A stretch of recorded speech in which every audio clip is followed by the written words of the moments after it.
Romeo 7 अध्याय विवाहित जीवन का दृष्टांत। हे भाइयों, क्या तुम नहीं जानते, मैं व्यवस्था के जानने वालों से कहता हूँ कि जब तक मनुष्य जीवित रहता है तब तक उस पर व्यवस्था की प्रभुता रहती है, क्योंकि विवाहिता स्त्री व्यवस्था के अनुसार अपने पति के जीते जी उससे बंधी है। परंतु यदि पति मर जाए तो वह पति की व्यवस्था से छूट गई।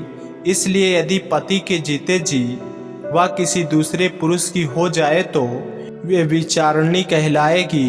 परंतु यदि पति मर जाए तो वह उस व्यवस्था से छूट गई, यहाँ तक कि यदि किसी दूसरे पुरुष की हो जाए तो भी वे विचारणी न ठहरेगी। वैसे ही हे मेरे भाइयों, तुम भी मसीह की देह के द्वारा व्यवस्था के लिए मरे हुए बन गए कि उस दूसरे के हो जाओ जो मरे हुओं में से जी उठा, ताकि हम परमेश्वर के लिए फल लाएं।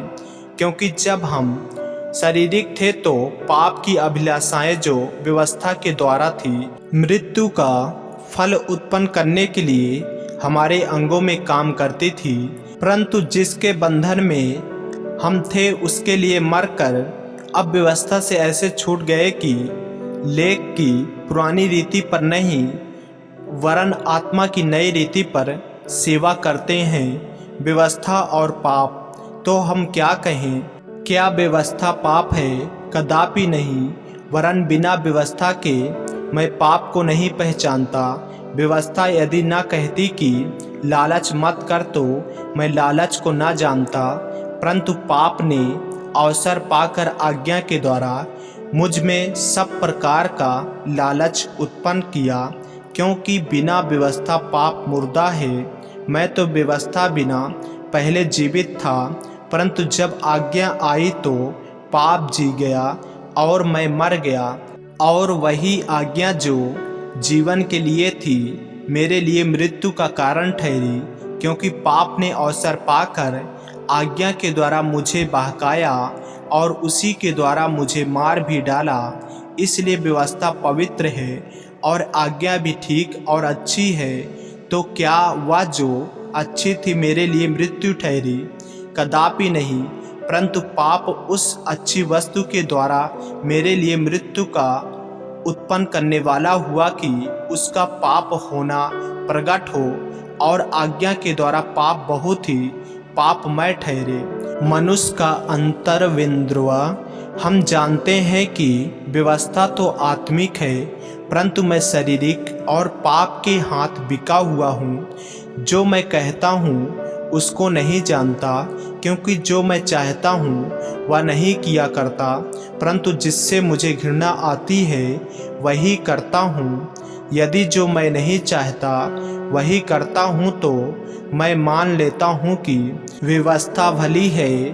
तो ऐसी दशा में उसका करने वाला मैं नहीं, वरन पाप है जो मुझ में बसा हुआ है। क्योंकि मैं नहीं जानता हूँ कि मुझ में अर्थात मेरे शरीर में कोई अच्छी वस्तु वास नहीं करती। इच्छा तो मुझ में है, परंतु भले काम मुझसे बन नहीं पड़ते। क्योंकि जिस अच्छे काम की मैं इच्छा करता हूँ वह तो नहीं करता, परंतु जिस बुराई की इच्छा नहीं करता वही किया करता हूँ। अतः यदि मैं वही करता हूँ जिसकी इच्छा नहीं करता तो उसका करने वाला मैं नहीं रहा, परंतु पाप जो मुझ में बसा हुआ है। इस प्रकार मैं यह व्यवस्था पाता हूँ कि जब भलाई करने की इच्छा करता हूँ तो बुराई मेरे पास आती है। क्योंकि मैं भीतरी मनुष्यत्व से तो परमेश्वर की व्यवस्था से बहुत प्रसन्न रहता हूँ, परंतु मुझे अपने अंगों में दूसरे प्रकार की व्यवस्था दिखाई पड़ती है, जो मेरे बुद्धि की व्यवस्था से लड़ती है और मुझे पाप की व्यवस्था के बंधन में डालती है जो मेरे अंगों में है। मैं कैसा अभागा मनुष्य हूँ, मुझे इस मृत्यु के देह से कौन छुड़ाएगा? हमारे प्रभु यीशु मसीह के द्वारा परमेश्वर का धन्यवाद हो। इसलिए मैं आप बुद्धि से तो परमेश्वर की व्यवस्था का, परंतु शरीर से पाप की व्यवस्था का सेवा करता हूँ। आमीन। ऐसे ही वचनों को सुनने के लिए हमारे चैनल को सब्सक्राइब करें और बेल आइकन के बटन को दबाएं। और यदि आप हमारे फेसबुक पेज पर हैं तो हमारे पवित्र बाइबल को फॉलो करें, लाइक करें, ताकि परमेश्वर का वचन रोजाना आप तक पहुंच सके। जय मसीह की। प्रभु आपको आशीष दे।